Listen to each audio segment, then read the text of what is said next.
I want to invite Doug Nislas to come up next. Doug is a young leader from the Kiriswahey First Nation, has done extremely amazing work there in founding Spirit Bear Lodge, which is a wonderful cultural ecotourism operation at the heart of the Great Bear. He's a resource stewardship director for the nation as well. And as I mentioned, he's a kick-ass photographer as well, so you're going to see some great photos and you'll hear more about his community and the work that he's been doing there. So, Doug.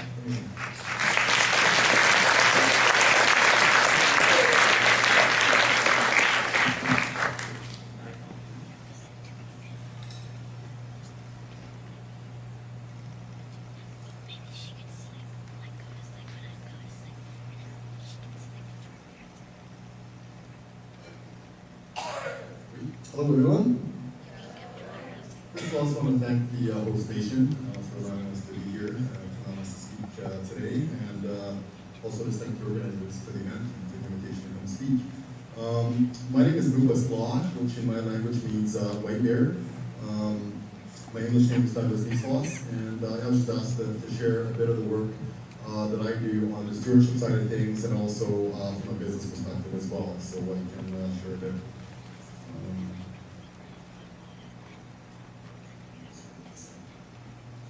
So just to explain, I guess before we start, where we're talking about, my community is right here. It's a small community called Clemtu. It's home to the Kiriswahey people, and it's right in the heart of the Great Bear Rainforest. And this area right here, the area in red, is my traditional territory.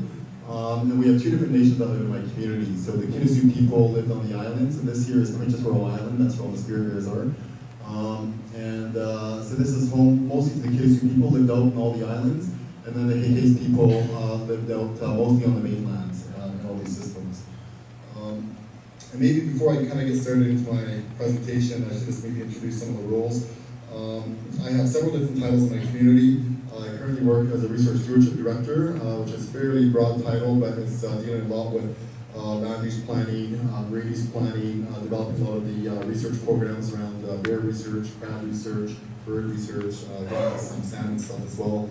I also sit as the part of the elected government for the community on the Kiriswahey Band Council, and I'm currently in my 4th year. And my background is mostly in tourism, so developing and ecotourism. So I help develop a tourism, community-owned and operated tourism program, mainly focused around cultural wildlife viewing and territory. So it's a company called Spirit Bear Lodge.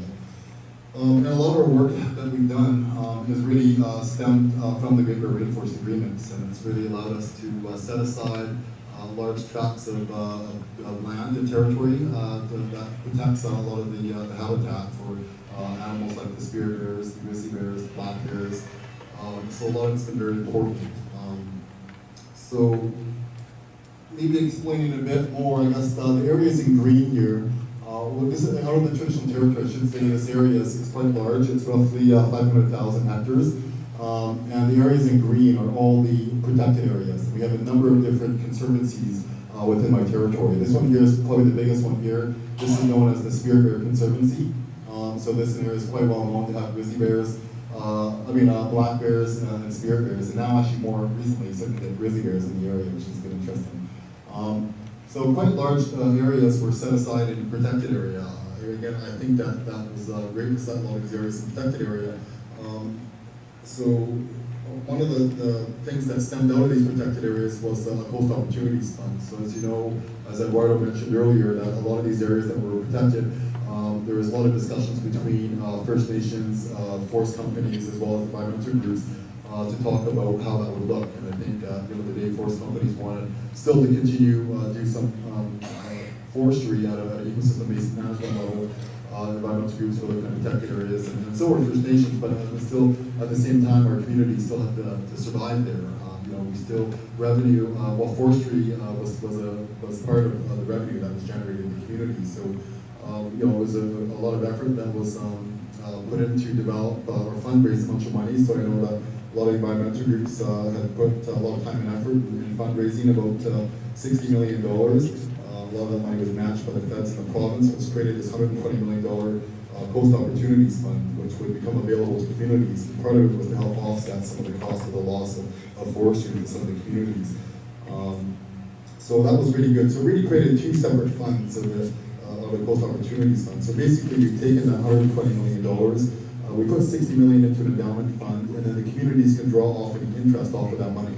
And then the other $60 million is put into an economic fund. So just to get into a bit more detail on how that looks, with the $60 million that was put into the stewardship fund, it basically translated to smaller communities would get roughly $250,000, assuming that interest rates were low, but if interest rates were good, then you could get more. This money, we said we're not touching the $60 million, you're just spending the interest off of this $60 million. So we could use it to run a number of different programs. So we started having a lot of different meetings in our communities and going up and setting resource stewardship boards, which is basically made up of the hereditary chiefs and elders of our community. And they started getting some direction as to how we should start building some of these plans. And one of the things they made very clear is that we need a watering program. That was one of the top things that came up in every chapter of the land use plan and the reuse plan.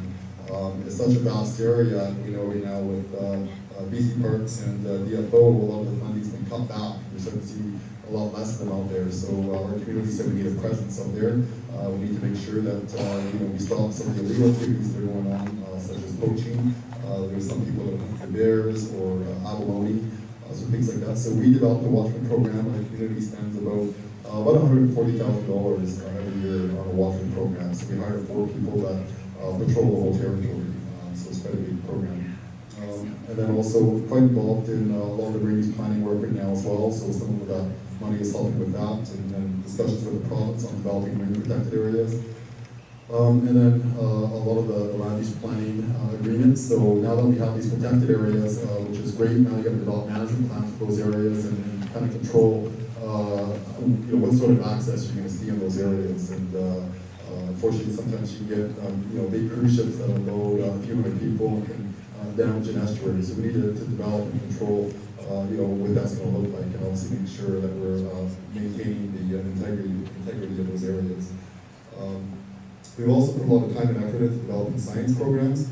Again, we've invested quite a bit of money, in particular with bear research. I know our community spends about $140,000 on bear research. We partnered up with different academic institutions, people like the University of Victoria, and studied up a bunch of students. But we also want to make sure that those skills are staying in the community, and that our local people are being trained to take on the bear research. And right now, there's not a lot of bear research out there. I see a lot of computer models where the government kind of guesstimates the amount of bears out there, what the population is going to be. So we said we would put some time and effort in really understanding what's there and how money's there, tracking movements. And we're doing this on quite a large scale. So the whole Central Coast right now is quite involved, and we did get a mandate from all the coastal First Nations to do this sort of work. Again, it's training people. So you can see some of the photos. We got some of our young people that are out there learning how to do some of the bear research. And you got one of the ladies up here, right in front there. We basically put out some barbed wire, and there's a scent in the middle, so all the bears come in, and they don't get any reward for the scent that's there. But they're just curious. They go and check it out. They need their fur, and you can grab that fur, and you can tell a lot by that piece of fur. You can tell what they're eating, if they're stressed, the distances they're being traveled, all those sorts of things. So that's really important, and we have thousands of those samples every year. And the last one of the big programs we've been doing for the last 4 years is called the SEAS program. We're supporting emerging Aboriginal stewards, and that's a program dedicated to the youth, and making sure that the youth are engaging in the territory and spending time with the elders and learning the history. And so we put a lot of time and effort in these programs as well. So again, we're trying to merge that with also other academic groups as well, to making sure that we're also promoting the youth to get out as well. So. The other fund was from Coast Opportunities Fund was the Economic Fund, and this one's very important. So there was another $60 million, that was the other half of the money. So this basically $60 million was split amongst all the communities. Each community got a few $1 million, and that would help with some of the capital projects and infrastructure projects to build business in the communities. One of the restrictions on the money is that you have to use this money you couldn't use it for any extractive type of industries. So you couldn't use it for a forest operation or a fish farm. So one of the things our community really wants to focus on is tourism, and that's kind of when I started in the tourism operation. So we started a number of years ago, but basically this Coast Opportunities Fund has helped us on a number of different things. It helped us build our lodge. So this is our new lodge we just built. This is called the Spirit Bear Lodge. It has 24, what can accommodate 24 people, there's 12 rooms there. We also bought a whole fleet of boats, so we have about 5 or 6 of these boats here. And so that meant more employment. We have 5 boat operators, 5 guides, and then also with that comes also the hotel staff as well. So that's something that we really started to focus on. And then just capacity building was really important as we started to build this business. And you know, I know when I started the business a number of years ago, there was 3 of us that had come together to help get this off the ground, and that was very challenging at the time to try and get the tourism business off the ground. Partly because you're trying to get people to this really remote area, so that was very challenging. So we actually started some of the tours in 1996. BC Ferries started to come into our community. We started doing community walking tours. So I used to get around, and sometimes there'd be a few hundred people, and sometimes there'd be 2 or 3 people. So it was really hard to tell how many people were going to come up. So it wasn't the best for our business in terms of being predictable, in terms of what we could build a business around. So that was really challenging. Then we talked to a lot of tourism experts. They said, get into kayaking. They said kayaking is really big. BC Ferries now will start providing more access. And they said, build it and they will come. So we invested a lot of money in kayak infrastructure and campgrounds, and then nobody came. So it was not the best business as well. We finally started to get a bit of trickle with kayakers, and it was just overall wasn't the right market. I think kayakers are probably the cheapest people on the planet. And, so yeah, a lot of people brought their own kayaks, or brought their own food, and then we hired guides. So it wasn't the best model. And then we tried to focus a lot on the cultural tourists as well, just getting people out, and that was a bit of a niche market as well. Although in our infant days, we also didn't spend a lot of time in marketing, so that was another big thing as well. But one thing we really want to start focusing on is once we kind of switched our program, we revamped our tourism program, and we called our company, we switched from Country Tourism to Spirit Bear Lodge, and really try to market a bit more about the wildlife opportunities. That was huge. In the area, it's full of wildlife, and this is an example of just some of the wildlife that we have in the area. So it's the grizzly bear is certainly one of the other ones, and this one I spent quite a bit of time with from his little cub, and we get some amazing viewing. These bears are very mellow on the coast. There's 0% meat in their diet, and you just get some amazing opportunity. You just sit at the bottom of the river, and all the bears come down to the bottom, so it's pretty neat.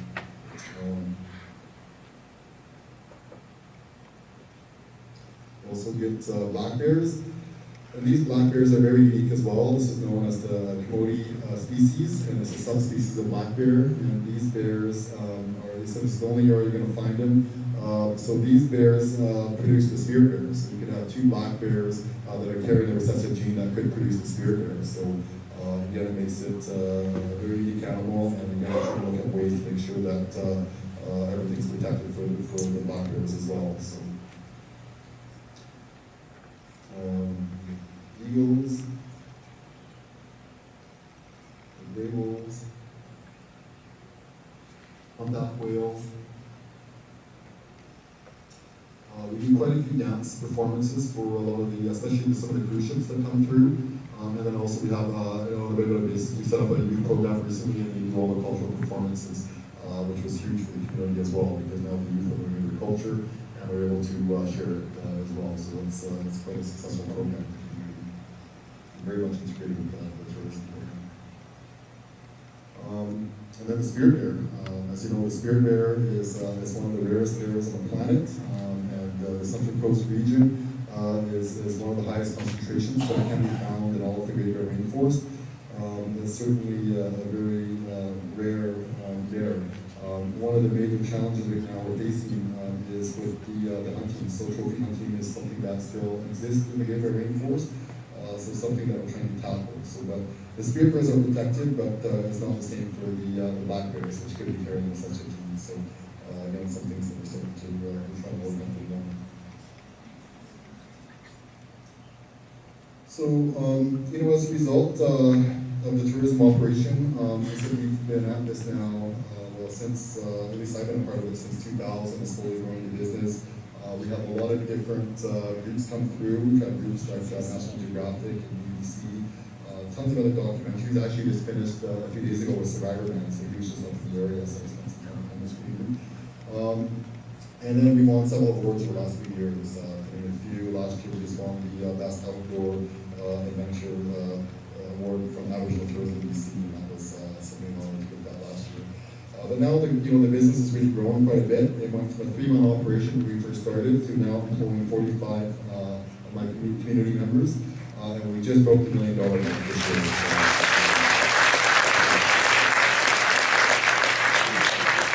So yeah, I would say it's certainly come a long way. I would say we pay about $350,000 to $400,000 to staff in the community, and now it's the second biggest industry in my community.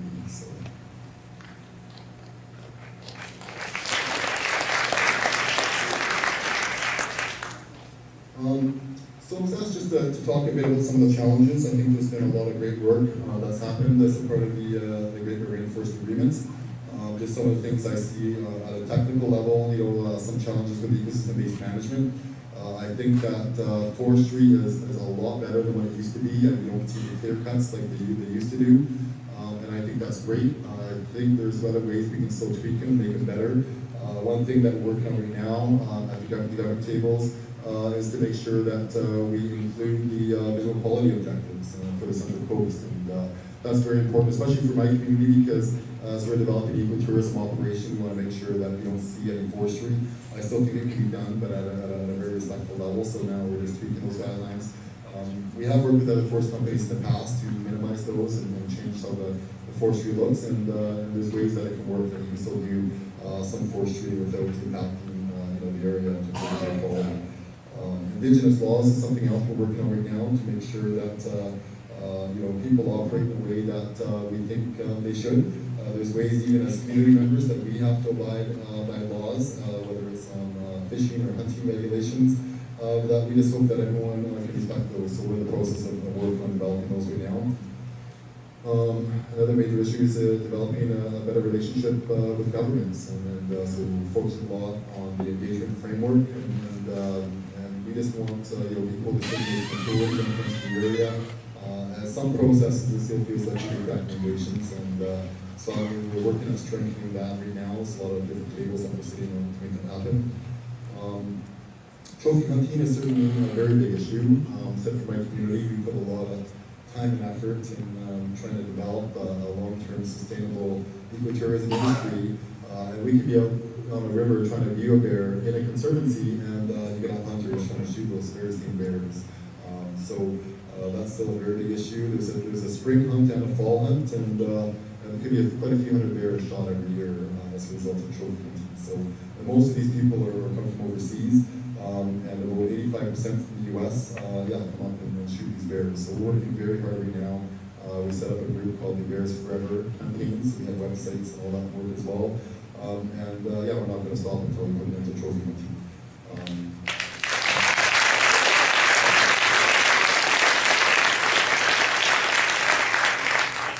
And then just some other areas around habitat protection. A lot of other animals. I think there's still other areas outside of conservancies that we still need to address and make sure those areas are taken care of. So again, I think the research is very important to make sure that we continue that ongoing research to make sure we understand what's out there. And then another major issue is enforcement for our watchman initiative. We spent a lot of time developing watchman programs. We invest a lot of time and effort in watchman programs, but we don't have recognition from the federal or provincial governments. Although as First Nations governments ourselves, we believe we do have the authority, and we continue to go out there and monitor and patrol, and then deter any illegal activities. So that's something I would like to eventually down the road to get provincial or federal recognition. But again, we'll just get up there as well and continue to enforce control territories.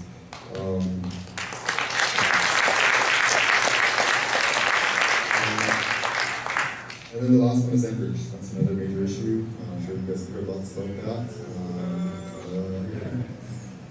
Yes, and again, that's another industry. We put a lot of time. We just recently launched the court case against the process. But again, that's something that's threatening the whole Great Bear Rainforest. So, again, the communities aren't going anywhere, so we're there to stay. So until these projects are safe, I hope to continue more work with the groups hosting here. So, that's it. Thank you.